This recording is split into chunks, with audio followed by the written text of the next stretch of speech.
Hello everyone. इस tutorial में मैं आपको फ्लास्क बताऊंगा बिल्कुल स्टार्टिंग से एंड तक, वो भी बिल्कुल सरल भाषा में। साथ में मैं लास्ट में आपको दो प्रोजेक्ट्स करवाऊंगा जिसमें अपन लास्ट में उन प्रोजेक्ट्स को हेराकू पे डिप्लॉय भी करेंगे, क्योंकि अगर कोई फ्लास्क पाइथन फ्लास्क पढ़ना चाहता है तो उसके लिए बेसिक रिक्वायरमेंट्स या फिर प्री रिक्वायरमेंट्स क्या क्या होती हैं। तो सबसे पहले आपको पाइथन आना ही चाहिए। पाइथन का बेसिक्स भी आता है तो भी चलेगा। एंड पाइथन के अलावा आपको HTML एंड CSS भी साथ में उसकी नॉलेज होनी चाहिए, तभी आप फ्लास्क के साथ शुरू कर सकते हैं। हम शुरू करते हैं कि हमें फ्लास्क में क्या क्या पढ़ना है। सबसे पहले हम इंट्रोडक्शन पार्ट देख लेते हैं कि एग्जैक्टली फ्लास्क है क्या। जैसा कि मैंने यहाँ पे लिख रखा है, Flask is open source web framework which is used to develop web application. Flask is a backend web application development framework. So इसका सिंपल सा मतलब ये है कि फ्लास्क एक वेब फ्रेमवर्क लाइब्रेरी है which is based on Python, और हम इससे जो है backend of web application develop कर सकते हैं। तो दिस इज सिंपल कि ओपन सोर्स है और ये एक वेब फ्रेमवर्क है which is based on Python language. या तो it was developed by Armin Ronacher. It is based on WSGI toolkit and Jinja 2 template engine. Now अब हमने ये बता दिया कि ये बेस्ड है WSGI टूलकिट पे और जिंजर 2 टेम्पलेट इंजन पे, बट ये होता क्या है एग्जैक्टली। तो हम WSGI की बात करें तो ये एक एक्रोनिम है वेब सर्वर गेटवे इंटरफेस का। तो जब भी हम अपने प्रोजेक्ट को, मतलब जब भी हम कोई वेब फ्रेमवर्क यूज करके कोई प्रोजेक्ट बनाते हैं और जब हम उसको डिप्लॉय करते हैं ऑनलाइन एनवायरनमेंट में, तो जब हमारा जो वेब सर्वर होता है वो हमारी एप्लीकेशन से कम्युनिकेट करता है, वो डिफाइन करता है वेब सर्वर गेटवे इंटरफेस। मतलब वेब सर्वर गेटवे इंटरफेस एक ऐसी चीज है दैट दैट डिस्क्राइब्स कि जो वेब सर्वर है वो कैसे कम्युनिकेट करेगा वेब एप्लीकेशन के साथ। जिंजर टू टेम्पलेट की टेम्पलेट लैंग्वेज की हेल्प से मैं कुछ चीजें, मतलब फंक्शनैलिटी रेंडर कर सकता हूँ HTML कोड में। तो ये चीज हम बाद में डिस्कस, मतलब डिटेल में देखेंगे कि एग्जैक्टली ये चीजें होती कैसे हैं। अभी के लिए हमें सिर्फ यही क्लैरिटी लेनी है कि WSGI जो है वो वेब सर्वर जब हमारा मतलब हमारे जो वेब एप्लीकेशन जो हमने बताई है उससे जब कम्युनिकेट करता है तो उसको डिस्क्राइब करता है। और जिंजर 2 एक टेम्पलेटिंग लैंग्वेज है जो कि ऐसी फंक्शनलिटी हमें देती है जिससे कि हम अपने पाइथन कोड का डेटा जो टेम्पलेट फाइल होती है .html उसमें हम कैसे रेंडर करवा सकते हैं। अब सबसे पहले आपके सिस्टम में पाइथन इंस्टॉल होना चाहिए। देन आपको उसके बाद VS कोड या फिर कोई भी IDE जो भी आप यूज करते हैं वो इंस्टॉल होना चाहिए। अपार्ट फ्रॉम दैट उसके बाद अगर आपको फ्लास्क यूज करना है तो आपको अपने एनवायरनमेंट में जाके सबसे पहले पिप इंस्टॉल फ्लास्क करना पड़ेगा। तो यहाँ पे मैं लिखता हूँ पिप इंस्टॉल फ्लास्क। ये अभी इंस्टॉल हो गया है, तो now we can import this flask in our python environment. Okay, after this हमें सबसे पहले VS कोड को ओपन करना है। VS कोड मैंने ओपन किया और यहाँ पे मुझे एक रिपॉजिटरी बनानी है सबसे पहले, जहाँ पे मैं प्रोजेक्ट्स को एक फोल्डर बनाना है जहाँ पे मुझे अपने प्रोजेक्ट्स या फिर जो अपने कोड्स हैं वो रखने हैं। तो मैं डी ड्राइव में जाके एक नया फोल्डर बना लेता हूँ। मैं यहाँ डी ड्राइव में गया और यहाँ पे मैंने एक नया फोल्डर बनाया, इसको नाम दे दिया मैंने फ्लास्क। ठीक है। देन उसके बाद हम यहाँ पे आते हैं, तो यहाँ पे VS कोड में आने के बाद हमें सबसे पहले फाइल पे क्लिक करना है, ओपन फोल्डर पे क्लिक करना है। देन उसके बाद हमें अपनी लोकेशन में जाना है, जो हमने लोकेशन में फोल्डर बनाया था, मैंने डी ड्राइव में बनाया था, इस फोल्डर को सेलेक्ट करना है और यहाँ पे सेलेक्ट फोल्डर पे क्लिक कर देना है। जैसे ही हम इसको क्लिक करेंगे तो हमारा जो VS कोड है वो पर्टिकुलर उस लोकेशन पे पहुंच चुका है। सर उसके बाद हमें क्या करना है, यहाँ पे एक न्यू फाइल बनानी है। तो यहाँ पे तो न्यू फाइल होती है और यहाँ पे न्यू फोल्डर हमें शो हो रहा है। तो हम यहाँ पे न्यू फाइल पे क्लिक करते हैं और यहाँ पे लेट्स से मैं यहाँ पे कोड का नाम दे देता हूँ flask1.py। ओके, या फिर मैं देता हूँ flask day1 या flask1 ही दे देता हूँ। Okay, so this is how we create Python files inside a folder. So अभी आप देखेंगे यहाँ पे जाके कि फ्लास्क के अंदर एक .py फाइल यहाँ पे क्रिएट हो चुकी है। ठीक है। अब अगर हम फर्स्ट फ्लास्क कोड की बात करें कि वो हम उसमें क्या क्या लिखेंगे, कैसे लिखेंगे, तो वो चीज़ हम अभी डिस्कस कर लेते हैं डिटेल में। तो सबसे पहले हम यहाँ पे फ्लास्क को इंपोर्ट करेंगे from flask import. Let's say मुझे यहाँ पे ये जो फ्लास्क है इसके अंदर ये इसी को इंपोर्ट करना है। तो ये क्या होता है, जब हम किसी भी पर्टिकुलर, ये मॉड्यूल है, यहाँ पे मॉड्यूल नेम है और ये यहाँ पे अपन बोलते हैं इसको क्लास नेम या फिर फंक्शन नेम। मतलब हमने एक मॉड्यूल, एक कोड के अंदर से एक फंक्शनैलिटी को इंपोर्ट कर लिया है। ठीक है, तो सिंपल अपना जो है इंपोर्टिंग क्लास और फंक्शन, उसका कोड हो गया। देन उसके बाद हम इसको बनाने के बाद हम यहाँ पे एक इंस्टेंस बनाते हैं ऐप करके। तो ऐप इज इक्वल टू, हम यहाँ पे लिखेंगे फ्लास्क जो हमने इंपोर्ट किया है, उसके बाद हम यहाँ पे लिखेंगे underscore underscore name underscore underscore.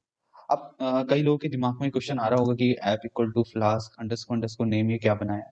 तो ये क्या होता है, मतलब कि ये एक, मतलब जो फ्लास्क करके जो हमने इंपोर्ट किया है इसके अंदर एक फंक्शनैलिटी होती है कि जैसे भी हम ऐप का इंस्टेंस यहाँ पे बनाएंगे नेम करके, तो आप नेम अगर देखना चाहो तो आप मतलब if name equal to main, आपने पाइथन अगर पढ़ा होगा तो शायद आपने देखा होगा कि नेम जो होता है underscore underscore name underscore underscore ये मेन के इक्वल होता है। तो इसका मतलब ये होता है, इसका मतलब ये होता है कि जब हम नेम को प्रिंट करवाएंगे करंट प्रोग्राम में, मतलब एक प्रोग्राम में जहाँ पे हम कुछ भी इंपोर्ट नहीं कर रहे हैं, उस प्रोग्राम में वो नेम जो होगा हमेशा मेन होगा। सिंपली यहाँ पे जैसे हमने ये लिखा तो हमारा जो फ्लास्क क्लास है उसका एक ऑब्जेक्ट बन गया, ठीक है। तो मैं इसको लिख सकता हूँ creation of flask class object. अब ये जो ऐप है वो मल्टीपल फंक्शनलिटीज करेगा, कैसे करेगा अपन आगे देखेंगे। बट आप ये देखो कि ये जो फ्लास्क हमने इंपोर्ट किया है इसके अंदर कोड लिखा हुआ है जिसको हम यहाँ पे यूज कर रहे हैं, ठीक है। तो आपको बस इतना याद रखना है कि हमें ऐसे इंस्टेंस यहाँ पे बनाना होता है या फिर ऑब्जेक्ट बनाना होता है, ठीक है। उसके बाद अगर हम यहाँ पे देखें कि ये अपना जो है क्या, ये मतलब ऐप है क्या, तो ऐप कुछ भी नहीं है। ऐप जो है वो, अगर मैं यहाँ पे करूँ प्रिंट और यहाँ पे लिखूँ मैं ऐप इज कॉमा ऐप, मैं अभी ऐप को यहाँ पे प्रिंट करवा के दिखा देता हूँ एग्जैक्टली ये है क्या, ठीक है। तो मैं यहाँ पे गया टर्मिनल, और टर्मिनल पे जाने के बाद न्यू टर्मिनल मैंने ओपन करा। मैं अभी इस लोकेशन पे आ चुका हूँ, तो मैं यहाँ पे लिखूंगा py और लास्ट वन डॉट py। तो जैसे मैंने रन करा आप देख रहे हो कि ऐप इज मतलब ऐप क्या है यहाँ पे, फ्लास्क का फ्लास्क वन, मतलब कि ये एक फ्लास्क वन ऑब्जेक्ट बन गया इस फ्लास्क का, ठीक है। तो हम इसको भी मतलब यहाँ पे यूज कर पाएंगे मल्टीपल मल्टीपल वेज में, मतलब कि मल्टीपल तरीके से हम इसको यूज कर पाएंगे, ठीक है। तो अभी हम आगे बढ़ते हैं। ये तो हमारा हो गया कि ऐप क्या था। तो हमें ऐप के बारे में सिर्फ इतना ही दिमाग लगाना है कि ये एक ऑब्जेक्ट है जो हमने फ्लास्क से बनाया है, जिसको हम यूज करके मल्टीपल फंक्शनलिटीज कर सकते हैं। हम उसके बाद लिखते हैं ऐप डॉट रूट, और रूट में अंदर हम रूट लिखते हैं कि कौन से यूआरएल पे, मतलब किस चीज पे रूट में क्या फंक्शन कॉल हो। तो ये सिंपली अगर मैं इसकी बात करूं कि ये होता क्या है, तो ये क्या करता है, ये जो अपना मतलब जो ये यूआरएल हम अंदर लिखते हैं, मतलब इसमें मैंने अभी स्लैश ही लिखा है, मैं चाहूँ तो कुछ और भी ऐड कर सकता हूँ। लेट्स से मैं यहाँ पे विशाल ऐड कर सकता हूँ या फिर रवि ऐड कर सकता हूँ। तो ये जो यूआरएल होगा इसके अंदर, वो जो फंक्शन हम इसके अंदर लिखेंगे उसको उससे बाइंड कर देगा, ठीक है। अब बाइंड कैसे करेगा वो चीज हम अभी देख लेते हैं। तो लेट्स से मैंने यहाँ पे लिखा डेफ हेलो, ठीक है। और मैंने एक फंक्शन बना दिया डेफ हेलो, और यहाँ पे मैंने रिटर्न कर दिया लेट्स से रिटर्न। और रिटर्न करने के बाद मैं यहाँ पे h1 टैग ले रहा हूँ जो कि अपन उसमें यूज़ करते थे HTML में। तो सिंपल मैं यहाँ पे h1 टैग ले रहा हूँ, यहाँ पे लिख रहा हूँ हेलो वर्ल्ड, ठीक है। और मैं इस h1 टैग को यहाँ पे बंद करता हूँ। h1 का मतलब ये हेडिंग ऑफ लेवल 1, और मैंने यहाँ पे इसको बंद कर दिया। तो ये हमने एक सिंपल फंक्शन लिखा है।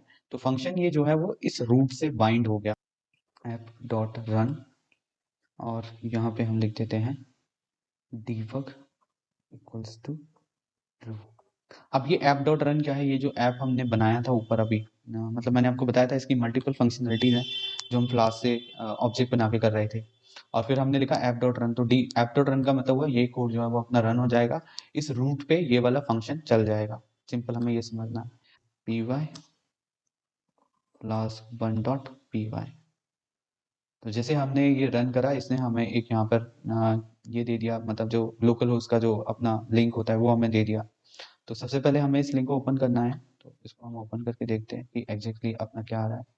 तो जैसे ही मैंने इसको ओपन करा तो आप देख सकते हैं यहाँ पे मुझे हेलो वर्ल्ड मिल गया, मतलब कि जो मैंने हेलो वर्ल्ड लिखा था वो मेरे को रेंडर होके यहाँ पे शो होने लगा इस पर्टिकुलर लोकल होस्ट यूआरएल पे।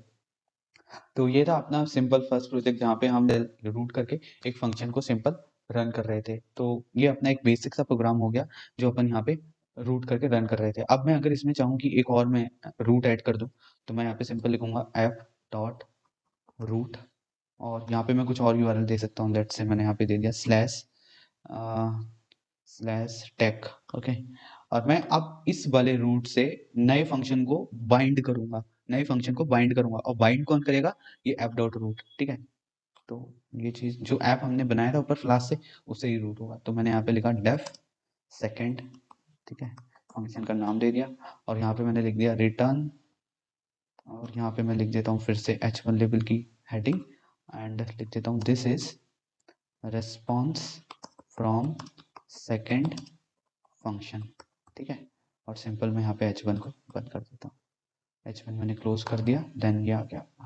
तो अभी मैं वापस से इसको रन करता हूँ, ठीक है। तो अभी ये हमने रन कर दिया है, आप देखते हैं कि अपना जो ये है यूआरएल उस पे क्या आ रहा है। तो आप देख सकते हैं कि जब सिंपल मैं कुछ भी यहाँ पे रन कर रहा हूँ तो बाय डिफ़ॉल्ट जो यूआरएल होता है वो ये होता है। तो ये स्लैश वाला जो है फंक्शन रन कर रहा है, रूट से स्लैश वाला फंक्शन रन कर रहा है। अगर मैं यहीं पे स्लैश टैग लगा दूँ तो जो है मेरे को वो दूसरा वाला फंक्शन, तो मैंने स्लैश टैग लगाया तो यहाँ पे आ गया this is response from second function. It means जब हम ये वाला यूआरएल हिट कर रहे हैं तो कौन सा फंक्शन बाइंड हो रहा है उसमें, ये सेकंड वाला फंक्शन। और जब हम फर्स्ट वाला यूआरएल हिट कर रहे हैं तब फर्स्ट वाला फंक्शन बाइंड हो रहा है और वो हमें आउटपुट मिल रहा है। तो मैं आपको एक बार नटशेल में दोबारा बता देता हूँ बेसिकली। तो फ्लास्क जो है वो एक वेब फ्रेमवर्क है which is based on Python and WSGI is web server gateway interface, जो कि हमें मतलब जब भी हम अपने कोड को, वेब एप्लीकेशन को वेब सर्वर पे लाइव करते हैं उस टाइम हमें जो मतलब कम्युनिकेशन के लिए या फिर मतलब उसको डिस्क्राइब करने के लिए काम आता है। एंड जिंजर 2 अपन देखेंगे आगे उसको भी कैसे अपन रेंडर करते हैं टेम्पलेट में। तो ये सिंपल मतलब एक छोटा-सा कोड था और सबसे पहले हमें फ्लास्क को इंपोर्ट करना है, फिर उसके बाद ऑब्जेक्ट बनाना है।